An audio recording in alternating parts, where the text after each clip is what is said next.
रावण ने साधु वेश आकर के अलग जगा दिया। सीता कुटी में अनाज लेने गई तो वह रेखा को लांघने का प्रयास करने लगा तो ज्वालाएं निकलने लगी। उसमें लक्ष्मण ने अपना सारा जहर, शेष के अवतार थे, सारा जहर डाल के रखा था। अपने सीता लेकर के आई, भिक्षा देने लगी, लो महाराज। तो वो कहने लगा, नहीं, तुम इस रेखा के बाहर आओगे तो मैं बख्शा लूँगा, नहीं तो नहीं लूँगा। तो कहने लगे, ठहरो, हमारे पति जंगल में गए, अभी आएंगे तो फिर आपको दे देंगे। तो कहने लगा, अरे ये जंगल में रहने वाले तुम राक्षस नहीं होंगे कैसे हो? तुम्हारा वो राक्षस आ गया और मुझको खा गया तो सीता कहने लगी, अगर इसको भिक्षा नहीं दिया तो मेरा धर्म खत्म हो जाएगा। तो भिक्षा दे, एक धर्म की पालना करने के लिए उन्हें अपने देवर के मर्यादा को लांघ दिया। चले गई 6 महीने तक संकट में। तो कोई भी मर्यादा को मत लांघो। आज सारी मर्यादाएं लांघ दी जा रही है। प्रकृति की मर्यादा भी लांघी जा रही है। प्रकृति का नियम है, कोई भी बहन माहवारी के समय खाना बना करके परिवार को ना खिलाए। यह बहुत अनादिकाल का रिवाज है। लेकिन आजकल की बहनें सर्रास खाना बनाती है और परिवार को खिलाती है, तो बीमारियां फैल रही है। माहवारी के समय इस गर्म छिद्रों से वह गंदा खून बाहर आता है और उसमें बीमारी के कीटाणु होते हैं। तो गुरु महाराज ने आखिरी शब्द में बता दिया, तुम अगर ऐसा करोगी तो एमडी डॉक्टर तुम्हारे दरोजे बिठा करके रखो, वह भी तुम्हारी रक्षा नहीं कर सकता। तो बहनों, हाथ जोड़ता हूँ, तुम्हारे चरणों में मत्था रगड़ता हूँ, कोई भी बहन खाना बना करके अपने परिवार को ना खिलाए। अपने परिवार को सुखी और समृद्ध रखना चाहते हो तो यह प्रकृति का नियम है, इसका पालन करो, वरना आपको तरह तरह की बीमारी लग जाएगी, आपकी संपत्ति भी ख़त्म हो जाएगी, सब कुछ चला जाएगा। मैंने आपको कहा था कि लोग पूछते हैं कि तुम कहते हैं तुम्हारे बाबा जी की महिमा, हमारे बाबा जी ऐसे है, हमारे बाबा जी वैसे है, हमारे बाबा जी इतने ये है, तो उनको यहाँ आने की क्या ज़रूरत थी? किसी को भेज देते, वहाँ जो लोग हो गए उनमें से भेज देते। तो इसका प्रैक्टिकली अनुभव सुनो। एक राजा ने अपने मुनिम जी से पूछा कि बोले, महात्मा पावरफुल होते तो खुद क्यों आते, दूसरे को क्यों नहीं भेजते? तो जवाब मुनिम जी ने कहा, तुमको प्रैक्टिकल जवाब होना। बोले प्रैक्टिकल? तो बोले मुझे 1 दिन की फुर्सत दे दो। 1 दिन की फुर्सत दिया। उस मुनिम जी ने राजा का एक लड़का था, सेम उसी तरह का पुतला बनाया और उस लड़के से कपड़े मांग लिए और उस पर चढ़ा दिए और जाकर सवेरे बगीचा में राजा जाते थे तो बगीचा में जाकर के उस लड़के को बिठा दिया, पुतले को, और उसको डोरी लगा करके अपने हाथ में रखा। राजा बगीचे में आए, देखने लगा, देखा कि अरे ये तो मेरा बेटा है, ये कैसे आ गया यहाँ? चलो जाकर के पूछेंगे। जब आने लगे तो उसने डोरी खींच ली, वो पुतला तालाब में गिर गया। जैसे भी तालाब में गिरा तो राजा दौड़ते आया, कुछ आज देखा ना, आओ देखा ना, ताव देखा, धाड़ करके उसमें खुद गया तालाब में और उसको निकाला। देखा तो पुतला। तो राजा कहने लगा, किसने ये गुस्ताखी की है? तो मुनिम जी सामने खड़े हो गए। बोले, सरकार, आप पूछ रहे थे कि महात्मा खुद क्यों आए, तो तुम्हारे साथ कई तुम्हारी फौज थी, किसी को कहे तुमने क्यों नहीं कहा कि उसको निकालो बाहर? तो यह तुम्हारा बच्चा था, इसलिए तुम खुद पड़े। ऐसे इस धरती पर जो जीव है तो ये महात्मा के जो है, ये परम पिता है, और तुम डूब गए तो तुम्हें निकालने के लिए ये खुद आकर के यहाँ तुम्हारी इंक्वायरी कर रहे हैं। तो आप डरो मत, जरा भी आपको डरने की ज़रूरत नहीं अगर आपका कर्म सिद्ध है। यह चिंता सब दूर हो कि हम पुरुष है अस्पृश्य है, यह आप मत रखो अपने पास में कि मैं खानदानी हो, ये अपना ब्लैक मर्ड है, यह मत रखो। निर्भय रहो कर्म में सदा, जब कर्म तुम्हारे पुरुष है। अगर तुम्हारे कर्म वेदों के अनुसार, शास्त्रों के अनुसार है, तो तुम अस्पृश्य नहीं हो। तो इस डर को निकाल दो, यह डर सभी जाता रहे कि हम पुरुष अस्पृश्य है। और कहा कि छोटे न हो तुम बुद्धि से।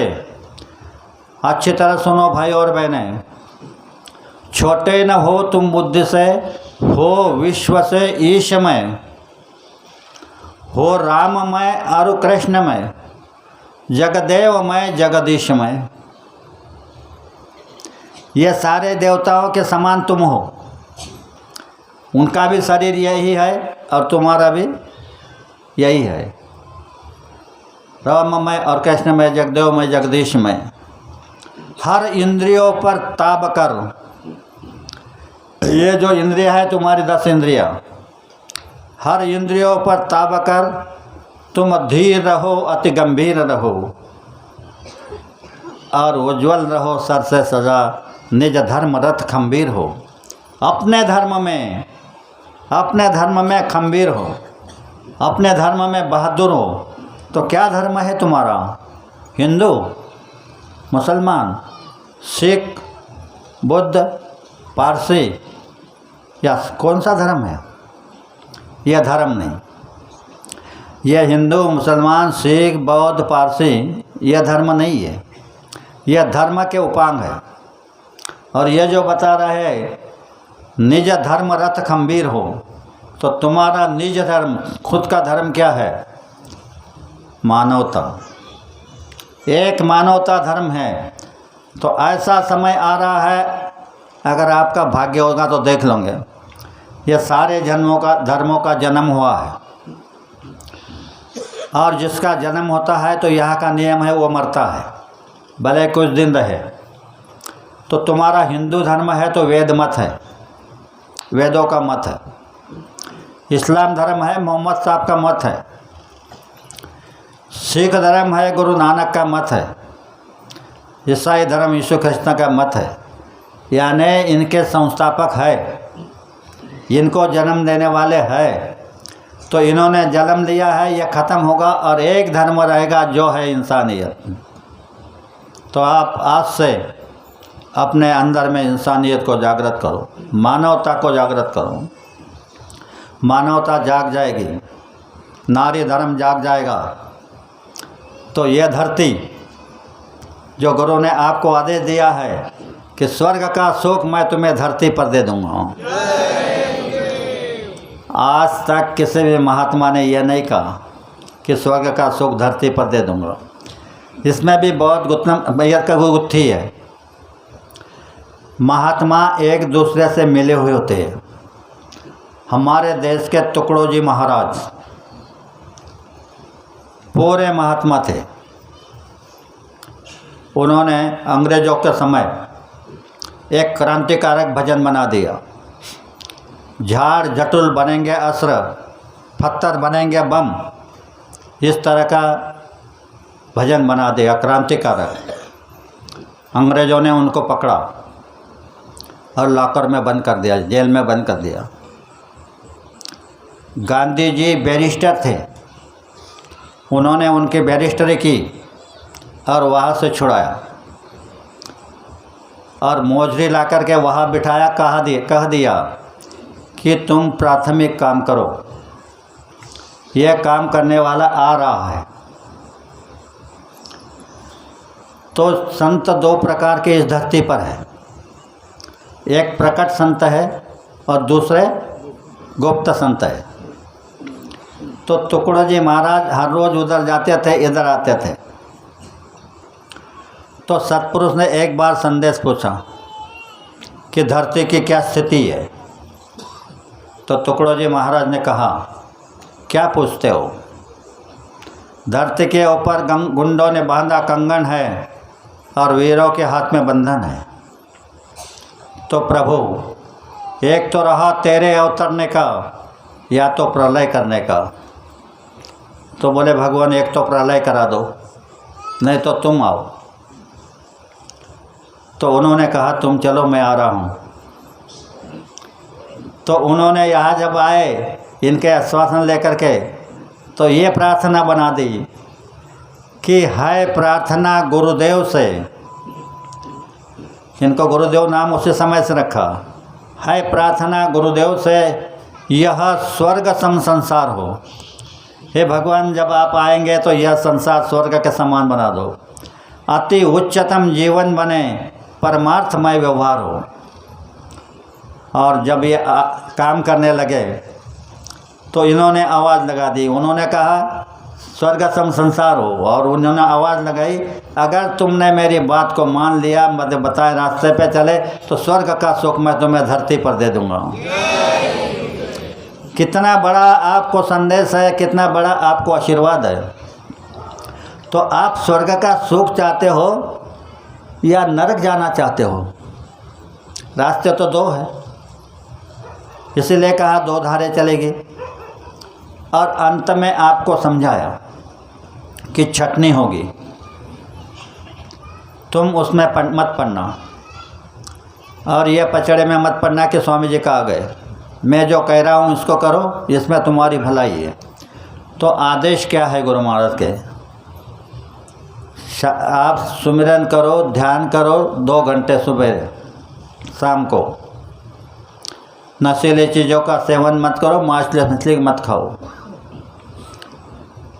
यह आदेश है। और अंतिम आदेश दिया कि सब लोग आपस में मिलजुल करके प्यार से रहो, सभी लोग आपस में मिलजुल कर प्यार से रहो, और शाकाहारी का प्रचार करो। यही बात उस पंक्ति में भी है जो मैंने आपको बताया कड़ा करके। और घर है जिसको भगाना, वो जो तकलीफ़ बताई कि ऐसा होगा वैसा, शहर ठंडे पड़ेंगे, खून बहेंगे, ऐसे समय होगा, तो इसको अगर भगाना, तो कहा कि घर है इसको भगाना, तो सभी एक हो जाना। संदेश है महात्माओं का, इसको भगाना चाहते हो तो सब एक हो जाओ। कहे टुकड़ा मत करना देरी थोड़ी, अब विलंब करोगे तो यह तकलीफ़ बढ़ जाएगी, इसलिए सब एक हो जाओ। यानी ब्राह्मण भी, ब्रह्मा, क्षत्रिय, वैश्य और शूद्र, ये जो 4 वर्ण हैं, ये चारों वर्णों के लोग एक हो जाओ। यह नहीं कि यह ब्राह्मण है, यह शूद्र है, यह मत रखो। जब एक हो जाओगे तो उसकी दया बरस जाएगी, उसकी दया बरस जाएंगी, तुम्हारी जागृति हो जाएगी, तुम सबसे प्यार से मिलेंगे। आज तो ये देखा जा रहा है कि कोई किसी को देखकर मुंह मोड़ रहा है, क्या हो गया पता नहीं। और इन बहनों के लिए वह भी टुकड़ो जी महाराज का संदेश है। साधु समाज परिषद भरी थी, वहाँ पर सबको बुलाया, सारे साधु को, और अध्यक्ष शंकराचार्य वहाँ के अध्यक्ष थे। टुकड़ो जी महाराज को भी बुलाया, सबको पूछा तुम कौन सा वेद जानते हैं, तुम कौन सा वेद जानते हैं। टुकड़ो जी महाराज को पूछा कि वेदवाद मैं कुछ नहीं जानता, समाज मेरा वेद है। तो शंकराचार्य जी ने कहा कि स्टेज से उतर जाओ, इन लोगों में जा कर के बैठो। उतर गए। तो उनके जो चाहते थे, तो उस समय पंडित जी थे, पंडित जवाहरलाल, उनको फ़ोन किया कि तुकडोजी महाराज का बहुत बड़ा अपमान हुआ है। तो पंडित जवाहरलाल हवाई जहाज से तुरंत वहाँ पर आए और स्टेज पर चढ़े। आद्य शंकराचार्य जी से कहने लगे, बोले महाराज यह तत्व ये जो है तो ये 4 वेद नहीं, यह 5 वेद जानते। और उनको ऊपर बुलाया और उस समय उनको राष्ट्र संत पदवी बहाल की, अध्यक्ष पद स्थान उनको दिया। तो सबका संभाषण हुआ। लास्ट में अध्यक्ष का संभाषण होता है। तो उन्होंने तब तक भजन बना करके रखे। क्या भजन बनाए? हो ऊंचे पंडित साहित्यिक रत्न बड़े, बड़े पंडित हो ऊंचे पंडित साहित्य रत्न बड़े, जब तक कदर नहीं गरीबन की तब तक सुनसान पड़े। वेद शास्त्र तुम पढ़ते हो पर जन भाषा नहीं जानोगे, तब तक ये समाज न सुधरे, क्या कहना ये मानोगे। तुरंत 1-2 भजन वहाँ बना करके रख दिए। और जब उनका अंतिम निर्वाण का समय आया तो उनको कैंसर हुआ था। कैंसर, आप जानते हैं कैंसर कितनी भयानक बीमारी होती है। और वो संसारी नहीं थे, अखंड ब्रह्मचारी थे। और उनका शरीर, मैं सालवा में स्कूल में जाता था, छोटा था, तो वहाँ पर आए थे। वो ऐसे सोए दोपहर में और जब जागे तो 2 पहलवान मुग्दल लेकर के उनको पीटने लगे, भुजाओं पर, मांडी पर, छाती पर, पीठ पर। दोनों पहलवान पसीना पसीना हो गए। तब वो धीरे से कहने लगे, आता बड़ा वाट रे, यानी अभी ठीक लग रहा है इतना मालिश करने के बाद। तो अंतिम समय उनको कैंसर हुआ। कैंसर उनका नहीं था, तुम्हारा हमारा था। तो जब उनका निर्वाण का समय आया तो सारे लीडर वहाँ पहुँचे। पूछने लगे, महाराज क्या तकलीफ़ है? तो बताया कि एक रोम में 100 बिच्छू काटने की वेदना है, एक रोम में। तो तुम्हारे बदन पर 8 कोटि रोम है, 3.5 कोटि, तो कितनी वेदना होगी? तो कहने लगे, बोले महाराज क्या विलायत से डॉक्टर मंगाया जाए? बोले नहीं, मेरा समय हो गया, मैं जा रहा हूँ। बोले जा रहे हो तो कुछ बता करके जाओ। बोले पालना करोगे? बोले हाँ करेंगे। तो बोले सुनो, जिस देश में शराब को इजाज़त दी जाएगी उस देश की इज्जत आसमान में जाकर रोएगी। जिस देश का नौजवान अपनी माँ और बहनों से गिरता होगा उस देश में शत्रु अपना ठान मान के बैठेगा।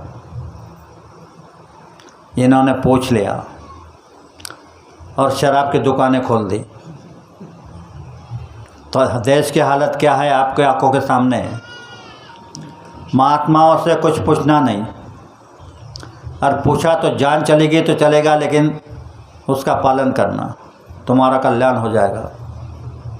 लोग पूछ लेते हैं, बाबा जी को भी पूछते थे पर पालन नहीं करते थे। तो उसी का नतीजा आज आपके सामने है। सारे लोग काल के ग्रास में आ गए। वो अगर ऐसे दबा देगा तो सारी धरती ख़त्म हो जाएगी। इशारे पे बता रहे थे भाई स्वामी जी कि जगह जगह हर राष्ट्र वालों ने मिसालें गाड़ कर रखी है। अगर किसी प्रधानमंत्री का स्क्रू ढीला हो गया और उसने बटन दबा दिया तो सारा धुआं उड़ जाएगा, यह तो कह दिया। लेकिन बाद में कहा कि सारे राष्ट्र मिलकर के भारत के ऊपर बम बरस देंगे तो सारे के सारे उतार लिए जाएंगे। उसमें से एका टूटा तो उससे मरेंगे शराबी और मांसाहारी। एक बार मैं किसी गांव में सत्संग में ये बोल रहा था तो एक भाई उठ करके मेरे पास आया, कहने लगे, बोले महाराज। मैंने कहा महाराज नहीं मैं। तो बोले भाई इसमें कौन सा साइंस है, किसी मांसाहारी मरेंगे, शराब पीने में मरेंगे और शाकाहारी बचेंगे।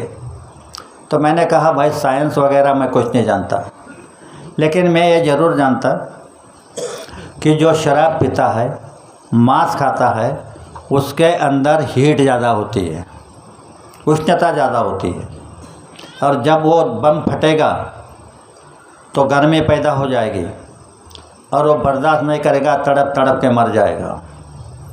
तो इसलिए गुरु महाराज ने कहा एक टूटा तो उससे मरेगा शराबी और मांसाहारी, शाकाहारी को धक्का नहीं लगेगा।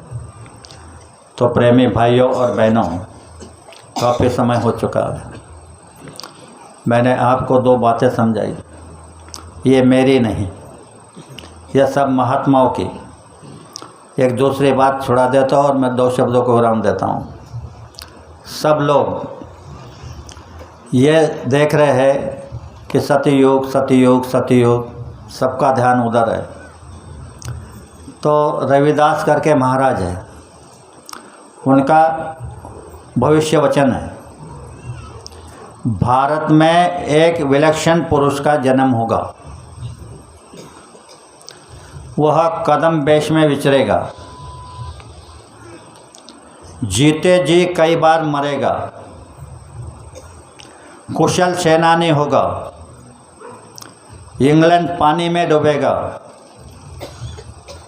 तब परिवर्तन को आरंभ होगा। तो अभी ये बातें तो हुई नहीं, अभी तो हमको आपको गुरु सीधा कर रहे हैं, हम टेढ़े हैं तो हमको सीधा कर रहे हैं, इसलिए कह रहे हैं कि धैर्य तुम्हारे तरफ से। मैं तो पलक मारते सत्युग ला दूंगा, पर धैर्य तुम्हारी है। तो प्रेमियों, बातों को समझो और उस पर अमल करो। तुम्हारा सौभाग्य है, हमारा सौभाग्य है कि इन गांव वालों ने यह 10 दिन के लिए हमको ये मौका दिया, तुमको सुनने का मौका दिया, हमको बोलने का मौका दिया। यह मामूली बात नहीं है, यह जो देते हैं उसी को ही भगवान कहते हैं। तो प्रेमियों, आपकी सेवा में यह पूरा गांव जम के जुटा है, यानी सेवा का भी लाभ उनको मिलता है। तो आप भी सेवा करो, आप भी प्रेम करो। तो प्रेम, गुरु महाराज कहते हैं, जब प्रेम खजाना जागता है, जब प्रेम खजाना मिलता है तो प्रेमी दीवाना हो जाता है। इसीलिए उसमें भी कहा है कि प्रेम से दीवाना होकर ये चीज़ दिया मालिक ने। तो आप सबको बड़े प्रेम के साथ जय गुरुदेव। और मैंने कहा था कि कल मैं आपको संकल्प दूंगा, तो पहले एक बात समझ लो, संकल्प शक्ति जो होती है, तो उस समय का, जिस समय परिवर्तन होता है, उस समय सभी धर्मों के जो नियम होते हैं वो खारिज कर दिए जाते हैं, कोई काम नहीं करता। उदाहरण के लिए द्वापर युग में जब दोनों सेना आमने सामने खड़ी हो गई, तो अर्जुन से भगवान कहने लगे कि अर्जुन उठाओ गांडीव। तो अर्जुन ने कहा, धर्म के अनुसार कहा, धर्म को पकड़ करके, नहीं गुरुवर, नहीं महाराज, ये सामने मेरे गुरु है, मेरे पिता है, मेरे भाई है, मेरे पुत्र है, मेरे पौत्र है, इनको मार के मुझे राजपाट नहीं चाहिए, चाहे मैं भीख मांग के गुजारा कर दूँगा। क्या गलत कहा था? धर्म ही तो कहा था। तो अर्जुन को समझाया कि हे अर्जुन, सर्वधर्म परित्यज्यम माम, सभी धर्मों के नियम मुझको समर्पित कर दे, और त्वम एकम शरणम गच्छामि, और तू एक को शरण चला जा। तो आप सबको वह एक गुरु के रूप में मिल गए, गुरु के रूप में वह एक आपको मिल गया। तो कहा कि उसको शरण चला जा। और अभी हमारे देश के महात्माओं ने भी कहा है कि योग याग विधि येने नोहे सिद्धि वायाची उपाधि दम्भिकता हो जाएगी कि मैं बहुत बड़ा महात्मा हूँ, बहुत बड़ा पुजारी हूँ, बहुत बड़ा धार्मिक हूँ, तो सारे धर्मों के नियम खारिज हो जाते हैं। तो संकल्प शक्ति काम करती है। मंत्र तंत्र यंत्र विद्या सब खत्म हो जाती है, कोई काम नहीं करती, तो संकल्प काम करता है। थोड़ा सा उदाहरण के लिए बता देता हूँ। राम रावण का युद्ध हो रहा था और मेघनाथ हवन करने के लिए जाकर बैठ गए। विभीषण ने आकर राम को सूचना दे दी कि मेघनाथ हवन कर रहा है, उससे रथ अगर बाहर आ गया तो तुमको दोबारा जन्म लेना पड़ेगा। ये जन्म में तुम लंका को जीत नहीं सकते, क्योंकि इसका गूढ़ रहस्य यह था कि जो रथ बाहर आने वाला था उसके जो घोड़े थे तो उनके कानों में कण थे, कण, और उन कणों में बाण थे, और उसी बाण में राम का मरण था। तो राम ने लक्ष्मण के और हनुमान के ओर देखा, कहाँ निकाले देखा, ये दोनों सेना लेकर गए, हवन का विध्वंस कर दिया, पेड़ पत्थर वगैरह डाल के ख़त्म कर दिया। आप अंदाज़ा करो, जिसने 33 करोड़ देवता को बंदी किया था वह इंद्रजीत, उसका इतना भारी नुकसान हुआ तो कितना क्रोध में उठा होगा। तो अगणित बाण चलने लगे। लक्ष्मण अपने दिव्य अस्त्रों का उपयोग कर रहा था, सारे फैल जा रहे थे। तब लक्ष्मण ने देखा दिव्य अस्त्र काम नहीं कर रहे, तो संकल्प किया, वही तुनीर से बाण निकाला और वही चाप पर चढ़ाया और संकल्प किया। क्या संकल्प किया? अगर राम एक वचनी एक पत्नी मर्यादा पुरुषोत्तम है, माँ सीता पतिव्रता है, हनुमान ब्रह्मचारी है, मैं 14 वर्ष निराहार हूँ, यह बात अगर सत्य है तो एक ही बाण में इंद्रजित का सर धड़ से अलग हो जाएगा। तीर चला दिया, संकल्प काम कर गया, इंद्रजित का सर कट गया। तो ऐसा संकल्प काम करता है। उसी तरह आज भी संकल्प काम करता है। आपको कहो ये पुराना है, पुराना है, आज ये कलयुग से, वो त्रेता युग था। तो आज भी हमने अनुभव किया, हमारे साथ कुछ लोग थे उन्होंने भी अनुभव किया। जबलपुर में जल्दी खाना पक जाएगा इसलिए हमारे भंडारियों ने 2 सिलेंडर जला दिए। 2 सिलेंडर चालू किए।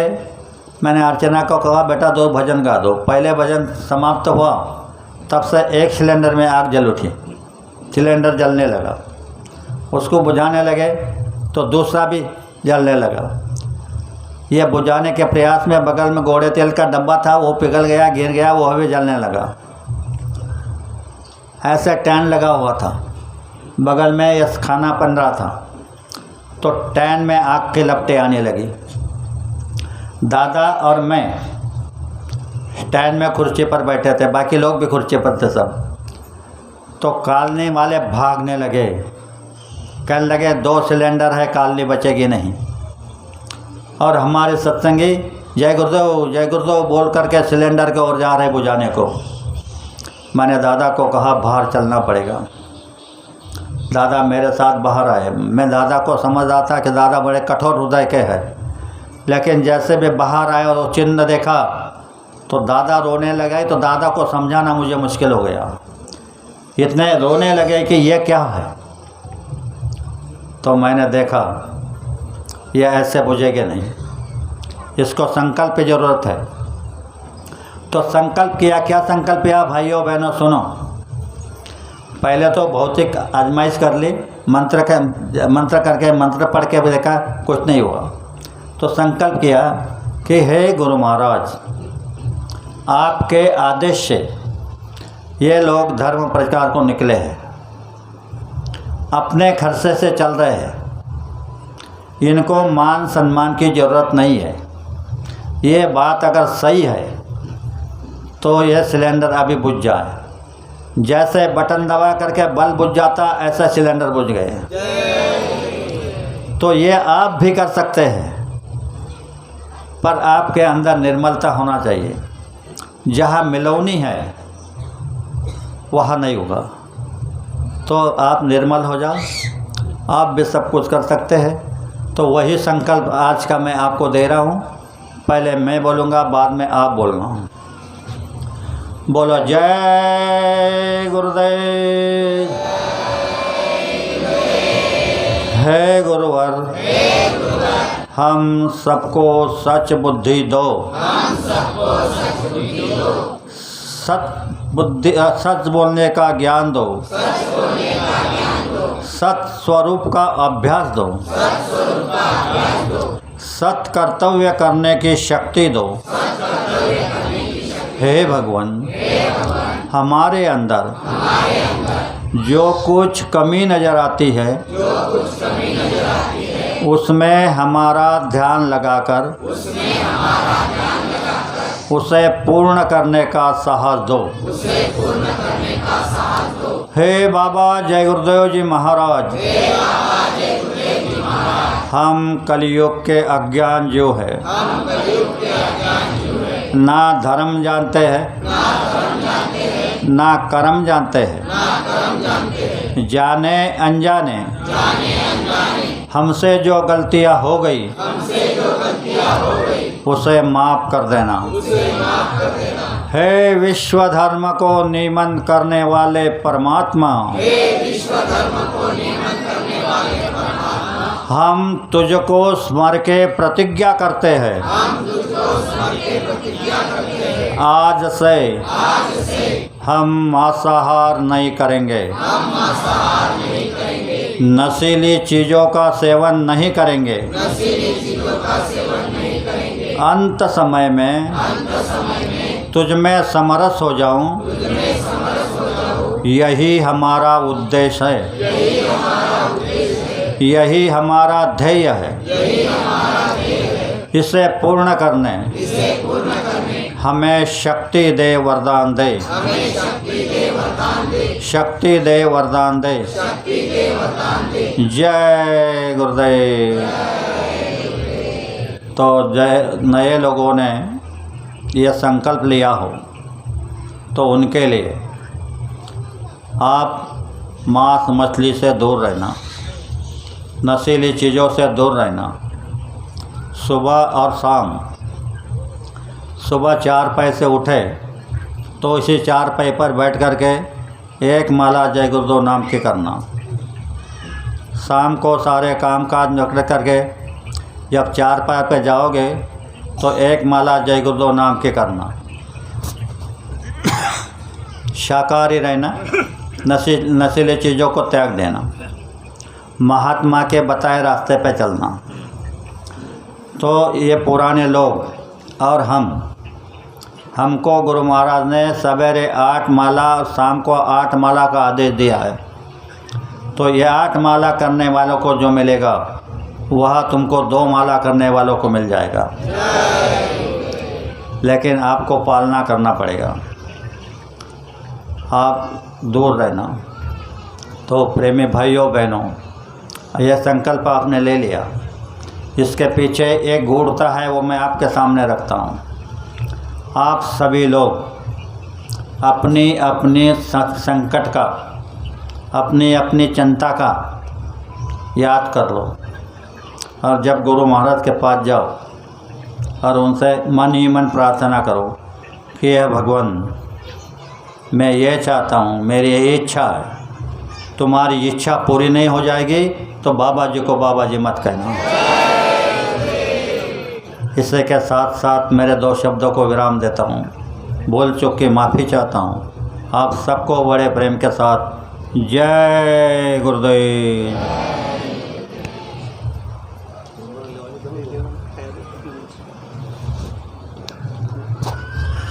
जय गुरुदेव। अभी एक राष्ट्र वंदना होगी, उसके बाद आरती होगी। डायरेक्ट सुरू करे जात बरं लांबून लावून नहीं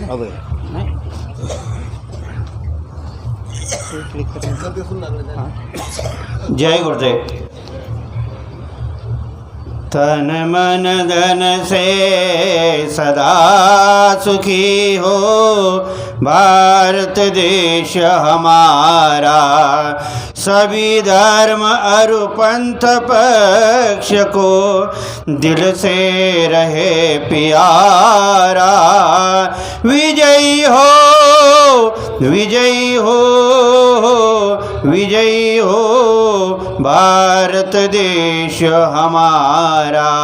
निर्भय हो यह देश की माता, मंगल कीर्ति कराने। सत्यशील और निर्मल मन से वीरों को उपजाने। सद्गुणी हो यह देश की जनता, जीवन सुख सजवाने। रंकराव पंडित भिखारी, सबको सुख दिलवाने। विजयी हो विजयी हो विजयी हो भारत देश हमारा। स्पृश्य हटे यह सारा, देश कलंक मिटाने। सबके मन कर्तव्यशील हो, धन उद्योग बढ़ाने। सबका हो विश्वास प्रभु पर, अपनी शक्ति बढ़ाने। ब्रह्मचर्य अध्यात्म दैवी गुण घर घर में प्रगटाने। सारा भारत रहे सिपाही, शत्रु को दहशाने। तुकड़िया दास कहे स्फूर्ति हो, सबको भक्ति कराने। विजयी हो विजयी हो विजयी हो भारत देश हमारा।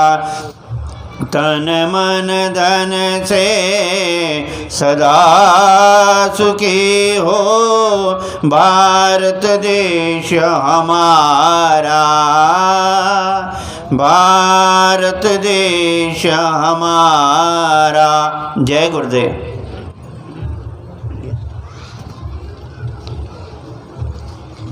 जय गुरुदेव। अभी आरती होगी, आरती के बाद चीनी के प्रसाद का वितरण होगा, बाद में भंडारा भोजन प्रसाद की व्यवस्था है। पहले जो बाहर गांव से प्रेमी आए हैं वो भंडारा भोजन प्रसाद लेंगे, गांव के लोग बाद में भंडारा भोजन प्रसाद लेंगे। और जो बाहर प्रांतों से प्रेमी आए हैं उनके लिए ऊपर पंडाल लगा है, टेबल कुर्सी की व्यवस्था वहाँ की गई है, वहाँ बाहर प्रांतों के प्रेमी भंडारा भोजन प्रसाद लेंगे। प्रेमी भाई बहनों, कल 1 अक्टूबर है विश्व शाकाहारी दिवस। उस निमित्त शाकाहारी प्रचार रैली का आयोजन